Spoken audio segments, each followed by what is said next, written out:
জানি আমার কেমন ভাবে মারছে, আমার গালের মধ্যে এত জোরে জোরে মারছে আমার। অভিনেত্রী তানজিন তিশা যেন হয়ে গেছেন অভিনয় পাড়ার পাতি মাস্তান। মুশফিক ফারহানের সাথে অভিনয় করায় চড় মেরে গাল ফুলিয়ে দিয়েছেন তারই সহকর্মী অভিনেত্রী সামিয়া অথৈকে। তিশার দাবি ফারহান তার জামাই, তাই অন্য কোনো মেয়ে ফারহানের সাথে অভিনয় করতে পারবে না। অন্য অভিনেত্রীর সাথে ফারহানের ঘনিষ্ঠতা ঠেকাতে চৌকিদার হয়ে রীতিমতো পাহারা বসিয়েছেন জনপ্রিয় ও বিতর্কিত এই অভিনেত্রী। শুধু তাই নয়, তানজিন তিশা এলাকার পাতি মাস্তানের মতো কখনো মাতাল হয়ে ভাইরাল হন, কখনো আবার প্রেমে ব্যর্থ হয়ে খেয়ে বসেন ঘুমের ওষুধ।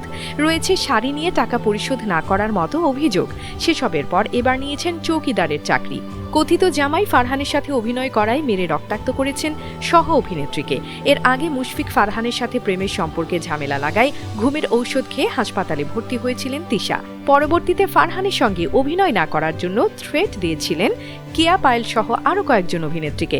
তবে এবার পূর্বের সকল কিছুকে ছাড়িয়ে গেছেন। যদিও তিশা দাবি করেছেন অভিনয়ের প্রয়োজনেই গালে থাপ্পড় বসিয়েছেন তিনি।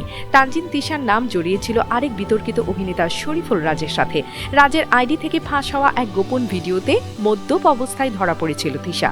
যদিও পরবর্তীতে অভিনেত্রী দাবি করেছিলেন এটি তাদের একান্ত ব্যক্তিগত মুহূর্তের ভিডিও। শুধু বন্ধুদের আড্ডা নয়, অভিনয় সেটে গিয়েও নেশা করেন তানজিন তিশা। ওয়াশরুমে গিয়ে বসে থাকেন 40 থেকে 50 মিনিট। সহকর্মীর দাবি সেখানে তিনি মাদক জাতীয় কোনো কিছু গ্রহণ করেন, ফলে তিশার গা থেকে বাজে দুর্গন্ধ আসে। একই সাথে শুরু হয় তার পাগলামি আচরণ। তানজিন তিশার বিতর্কিত কর্মকাণ্ড শুধু দেশে নয়, ছড়িয়ে আছে আন্তর্জাতিক পরিমণ্ডলেও। ভারতীয় এক ছবিতে কাজ না করেও টাকা আত্মসাৎ করে দেওয়ার অভিযোগ উঠেছিল তার বিরুদ্ধে। অভিনয়ের কথা থাকলেও সময় মতো ভিসা ইন্টারভিউ দেননি তিনি, ফলে অগ্রিম টাকা নিয়ে করতে পারেননি শুটিং। কথায় আছে 2 হাত লাঙ্গলের 3 হাত ফাল। অভিনেত্রী তানজিন তিশার অবস্থাও যেন হয়েছে তাই।